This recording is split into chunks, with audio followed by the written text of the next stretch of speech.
In the grim darkness of the 41st millennium, mankind stands against an unending tide of war from forces without and within.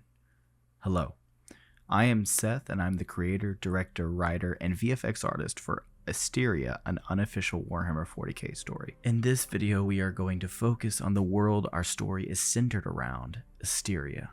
Asteria is not far from Agrippina and Styges, lying within the fringes of the Segmentum Solar and Segmentum Obscurus. It remains a world of relative importance, as it's an agri-world, providing many imperial worlds within its proximity vital food supplies.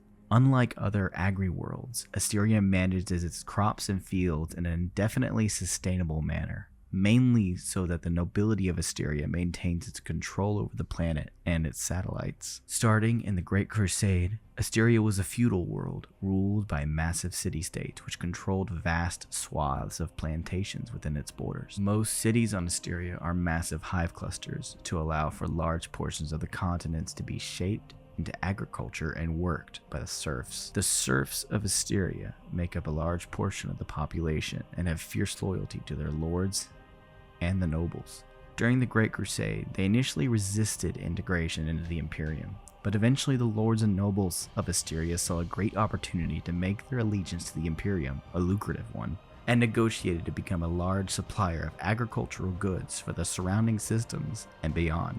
During the Horus Heresy, many worlds were sacked by marauding traitor legion forces. Asteria was one such unfortunate world.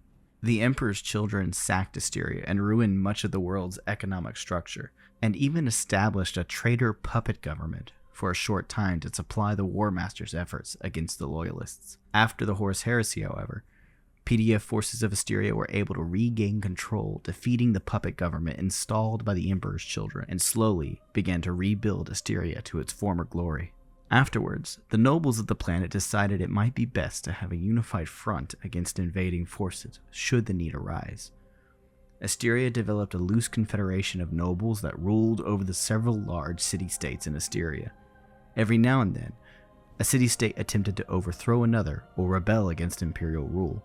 Most of the time, these city-states were knocked down by the standing PDF forces of Asteria. The PDF forces of Asteria are serfs given a chance to raise their standing within Asterian society, mostly with the promise of a small bit of land near the walls of the city-states. But most Asterians never attain this honor, largely through bureaucratic red tape designed to keep them as they are. Some PDF Asterians do end up retiring with a small piece of land, but when they die, instead of it going to the family of the deceased, it is returned to the Lord, and the cycle begins again. Most of the military of Asteria is poorly equipped, as far as the everyday infantry is concerned, or at least according to the most recent Imperial intel. At the current time, after the destruction of Cadia, the world of Asteria declared independence from the Imperium, and immediately cut all transmissions and trading. Asteria is dark, and who knows who, or what, has stirred them into rebellion.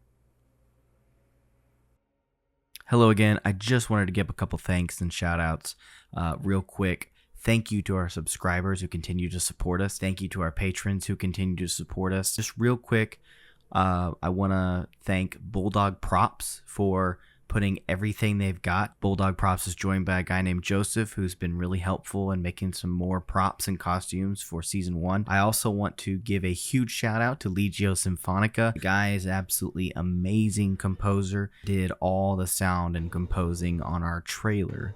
And he's also working with Lost Legion Studios, and he works with Chapter Master Valric. Shout out to Mr. Chapter Master Valric, because he is just a gem in the 40k community. I want to keep doing these videos and giving you updates. I just want to ask you, the subscribers, what would you like to see next? Would you like to see another lore video, or would you like to see progress updates of the costumes and what we're doing behind the scenes? Let me know down in the comments below, and be sure to check out our Facebook and Patreon in case you want to support the project. Thank you so much.